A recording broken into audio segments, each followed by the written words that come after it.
لله الحمد لله حق الحمد لله على جميع الورى فالحمد لله. رمضان رمضان رمضان يا حبيب رمضان.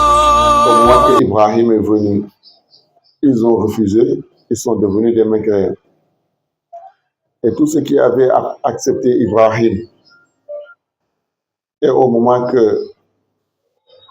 Moussa est venu, ils ne l'ont pas suivi, ils sont devenus des mécréants.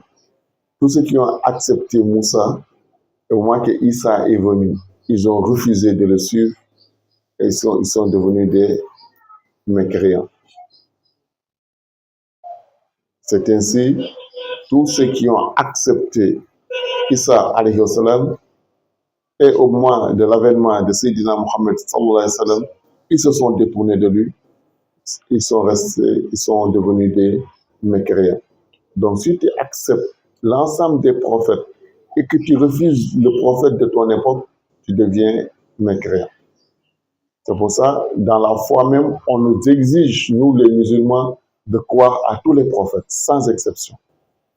Pas dire que je crois à celui-là, mais je ne crois pas à Ibrahim. Ou bien je ne crois pas à Moussa. Tu dois croire à tous les prophètes. Jusqu'au dernier des messagers qui est Sayyidina Muhammad sallallahu alayhi wa sallam. Il dit c'est comme ça aussi, c'est pareil. Al-ulama warasatul anbiya. La prophétie est fermée. Le prophète sallallahu alayhi wa sallam est venu fermer la prophétie. Il n'y a plus de prophète. Mais sa lumière, la haqqatu muhammadiyya, continue de guider les gens jusqu'à Ila Yawmiddin. Tant que Shaitan est là, a pour mission de faire dévier les gens, de les pousser à désobéir à Allah, Sayyidina Muhammad va être là en train de guider les gens vers la droiture, vers la sirat al-mustaqim.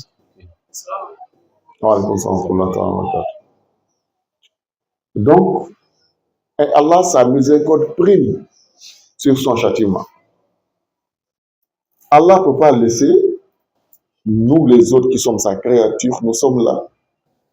Il nous laisse avec le diable seul, le diable continue de nous dérober dans les péchés et dans l'égarement, dans le châtiment, sans nous envoyer quelqu'un qui va nous ramener, qui va nous guider vers la droiture et vers la sirat al-mustaqim. Ce missionnaire, personne ne vient après Sayyidina Muhammad sallallahu alayhi wa sallam. Et la prophétie est fermée. Il va faire comment? Donc, c'est ça, il a dit, Al-ulama warasatul anbiya, ce sont les awliyaullah. C'est la porte de la sainteté qui continue. Cette lumière ne vient plus en tant que prophète, mais continue de venir en tant que wali, à chaque époque. Donc, si tu te détournes de lui, c'est comme tu t'es détourné du prophète sallallahu alayhi wa sallam. Celui-là qui est le prophète de ton époque. Donc, c'est pour ça qu'il dit, si tu acceptes tous les prophètes et tu te détournes du prophète de ton époque, tu deviens mécréant. Mais si tu acceptes tous les walis et tu te détournes du wali de ton temps, tu es coupé d'Allah. Parce que là, on ne peut plus te dire mécréant. Pourquoi? Parce que toute personne qui dit Ashhadu an la ilaha illallah wa ashhadu anna Muhammadan Rasulullah, tu es musulman. Tu acceptes de faire les 5 prières, tu jeûnes, tu fais la zakat, tu es musulman. On ne peut pas te dire que tu es mécréant. Mais comme on n'utilise plus le nom mécréant, on n'utilise plus le nom prophète. À la place de prophète, on met wali maintenant. Et là, à la place de mécréant maintenant, on fait martou ilallah, celui qui est coupé d'Allah. Et les saints même disent que ça c'est pire que la mécréance, qu'Allah nous en préserve. C'est pour ça, il est dangereux de se détourner du calife de son époque. Si tu ne le connais pas, ou bien tu t'es pas détourné de lui, on a dit que c'est tel. Tu dis, ah, moi je n'ai aucune preuve. que c'est lui ou bien c'est pas lui. Je ne me crois pas, mais je ne crois pas aussi. Là, tu as des chances.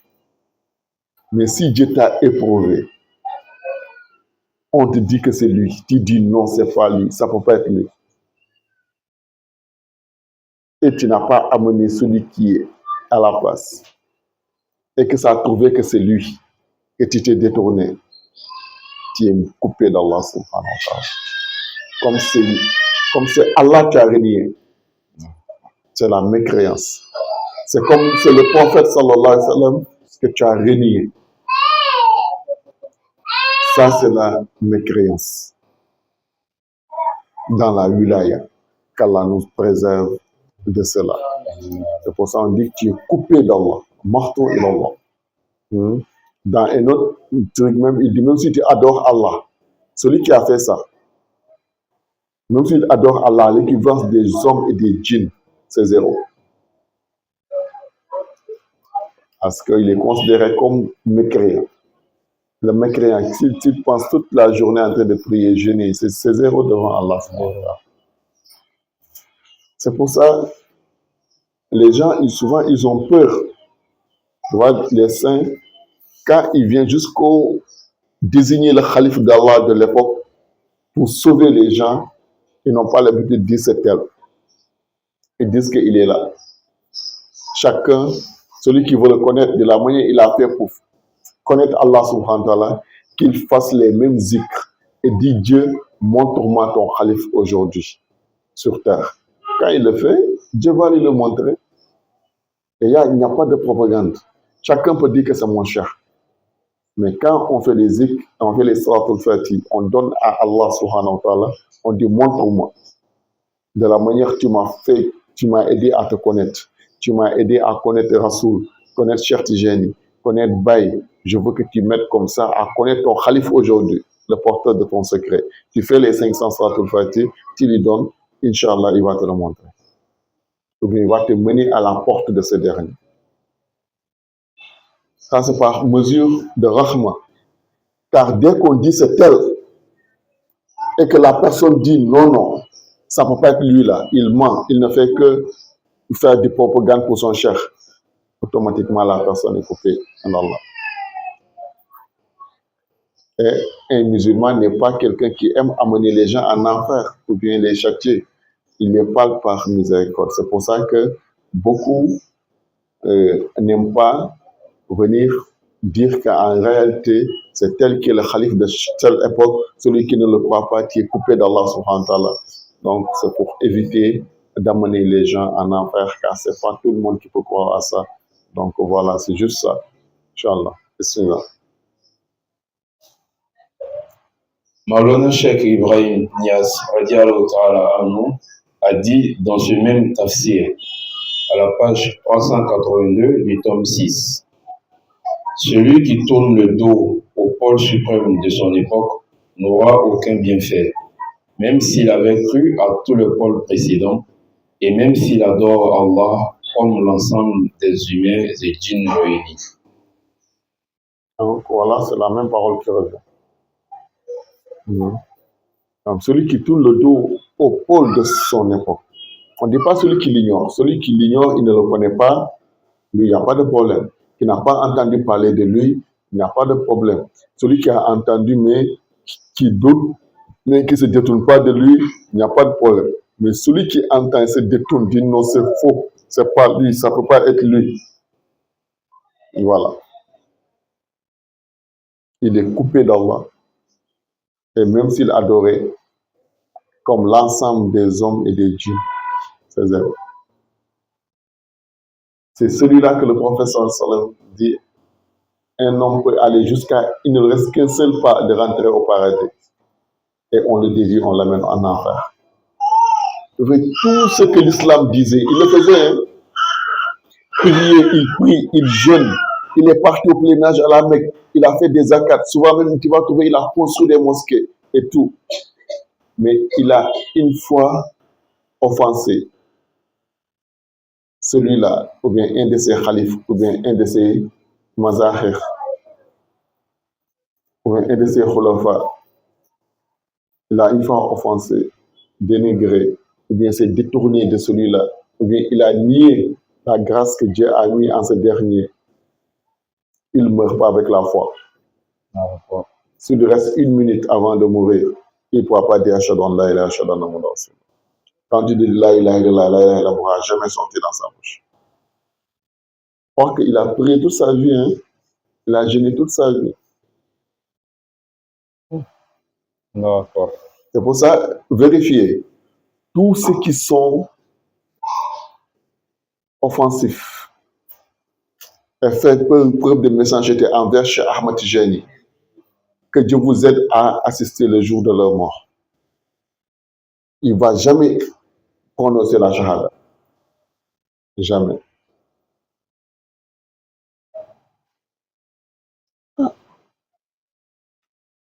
Celui que tu as accepté, celui que tu as nié ici. Donc, on dit que le départ, ce n'est pas important, c'est la fin. On a dit toujours qu'Allah donne la bonne fin.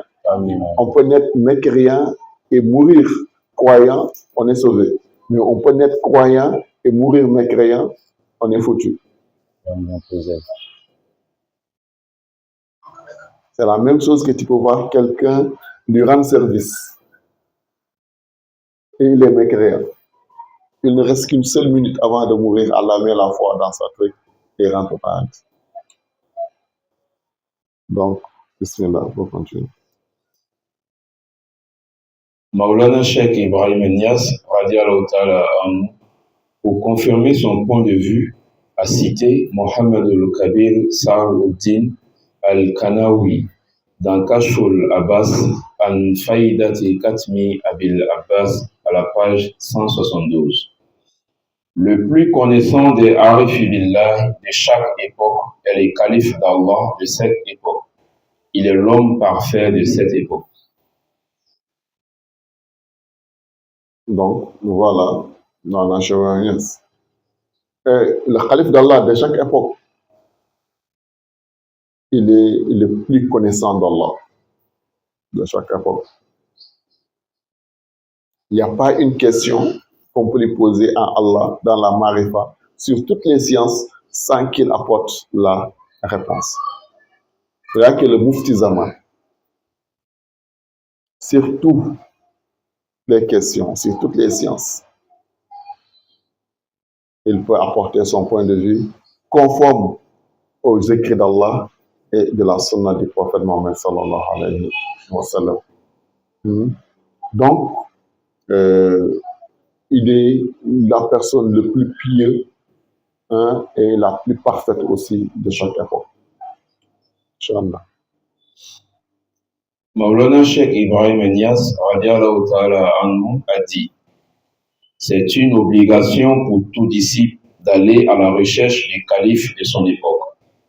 Il se donne à lui, il lui montre de la politesse et renouvelle entre ses mains la Muhammadiyya, la Ahmadiyya et la Ibrahimiyya, même sans l'accord de ses deux parents. Jawahir Rasail, page 56. C'est toujours sur la page 11 là. Nous sommes à la page 12, l'avant-dernier paragraphe. D'accord. Sinon, on devait se limiter à la page 11. Peut-être c'est là que tu n'as pas compris. Elle dit que là où on disait, d'accord. Alhamdulillah. Donc, voilà, Maulana Cheikh Niass dit que il dit à tout talibé, tout disciple, d'aller à la recherche du Kamil Asri de son temps. C'est écrit dans Jawahir Rasail, c'est Baït qu'il a écrit noir sur blanc, page 92, des lettres précieuses. 92 aussi correspond à Mohammed. Mohammed est égal à 92. C'est-à-dire celui-là, c'est le prophète Mohammed sallallahu alayhi wa sallam. À chaque époque, il est obligatoire à tout disciple d'aller à la recherche de celui-là. Et quand il le trouve, il renouvelle entre ses mains. C'était juste. Son islam, son iman, son ihsan. Entre ça, il a dit, il renouvelle entre lui ses mains la Muhammadiyya, la Ahmadiyya et la Ibrahimiyya. Donc ça veut dire qu'il ne parle pas de sa propre personne. Parce que celui qui représente la Ibrahimia. Hein? L'autre, la Ahmadiyya, c'est Cheikh Ahmad Tijani. La Mohammadiyya, c'est Rasulullah sallallahu alayhi wa sallam. Il dit, vous devez aller à la recherche de ce dernier. Et quand il le trouve, il renouvelle ces trois-là entre ses mains. Même sans l'autorisation de ses deux parents. De même que l'autorisation parentale est très grande, est très importante en islam. On dit la personne d'obéir à Allah et d'obéir à ses deux parents. Mais ici, là, s'il s'agit d'aller vers le calife d'Allah, on te demande de désobéir même tes deux parents. S'il te barre la route pour aller vers ce dernier. Parce que c'est le représentant d'Allah, on te dit d'obéir à Allah d'abord avant d'obéir tes deux parents. Et celui-là, c'est le représentant d'Allah. Celui-là qui est le lien entre toi et Allah subhanahu wa ta'ala. Si tu te détournes de lui, tu t'es détourné d'Allah subhanahu wa ta'ala. Pour ça, ne contredit pas la charia. Il dit c'est la charia. Pourquoi? Celui-là, ce qu'il représente, il représente Allah. C'est le calife d'Allah. Et là, tout le monde doit se poser la question maintenant, qui est le calife d'Allah? Et qu'est-ce qui est le calife d'Allah? Le représentant d'Allah. Si on dit le représentant du président, ou bien le représentant du ministre, c'est parce que le ministre est là-bas et lui, il est là. Il est venu le représenter. Or que ça, ce n'est pas valable en Allah. Allah, il est partout. Allah voit tout. Donc pourquoi Allah a besoin d'un représentant? Et c'est lui-même qui dit que c'est son représentant. Est-ce que c'est pour le représenter là où il est absent? Non, non. Parce que lui, Allah, il est présent partout. Est-ce que c'est de regarder pour lui ce qu'il ne voit pas? Non, non. Allah, il voit tout. Est-ce que c'est pour entendre un message, pour lui transférer que lui n'entend pas? Non, non. C'est pour ça qu'on a besoin d'un message. Est-ce que c'est pour transmettre un message que lui, il ne peut pas transmettre? Non, non. Donc, pourquoi Allah, il a besoin d'un calife? Parce que l'essence divine, elle-même, on ne peut pas la supporter, la lumière d'Allah. On ne peut pas être en contact avec elle. Elle cuisine toute création, elle n'accepte pas de dualité. Donc, il faut qu'elle se cache à travers quelque chose et la chose doit être intermédiaire entre nous et elle. C'est tout. C'est un qui est le calife d'Allah. Porte de la haqiqatu muhammadiyya. Donc, voilà, l'heure est arrivée. Donc, ce que Maulana Thierno Mandiaye nous enseigne à travers ses enseignements de Maulana Cheikh Ibrahim, donc voilà, donc ce dernier, il faut renouveler avec lui la Muhammadiyya, la Ahmadiyya, la Ibrahim, même sans l'autorisation de tes deux parents. Et qu'est-ce que les disciples de Cheikh Ibrahim ils attendent? C'est Baye qui a dit, ils ne croient pas ou bien? Baye dit, allez-y à la recherche de ce dernier. Mais retrouver ce dernier, ce n'est jamais de la propre volonté humaine. Il ne reçoit pas de la volonté humaine. Zalika fadlullah yuti man yasha wallahu zul fadlillahi al-azim. Tu vas voir des personnes qui n'ont jamais su même qu'est-ce qu'est la Tijaniya, qui est Cheikh Ahmad Tijani, qu'est-ce qu'est la Wilaya, qu'est-ce qu'est la Haqqatu Muhammadiyya, qu'est-ce qu'est la Faïda, ils n'ont jamais entendu ça. Qui est Cheikh Ibrahim Niass, ils n'ont jamais entendu parler de lui. Et ils viennent tomber dessus. Ils suivent le calife de leur époque que Baye les a demandé de suivre, que Cheikh Tijani les a demandé de suivre, que Rasoul les a demandé de suivre, que Allah les a demandé de suivre. Ils viennent tomber dessus comme ça. Or qu'il y a d'autres qui sont nés, il y a d'autres qui sont des petits-fils de Cheikh Ahmad Tijani, il y a d'autres qui sont dans le même pays de Cheikh Ahmad Tijani, ils ne sont pas au courant de ça. Ils ne sont pas au courant de la faïda. D'autres ne croient pas à la faïda. D'autres sont dans la faïda. Ils croient en Cheikh Ibrahim Niass. Ils croient à ces écrits même de Cheikh Ibrahim Niass. Mais ils cherchent, ils ne trouvent pas. Le premier noir qui est venu à Cheikh Al-Khairi, qu'Allah le récompense et qu'Allah sanctifie sa lumière, qui est Tcherno Haroun Sow, tourné pendant des années à rechercher Maulana Cheikh Al-Khairi. Le calife de Cheikh Ibrahim Niass, qui doit être là dans cette époque.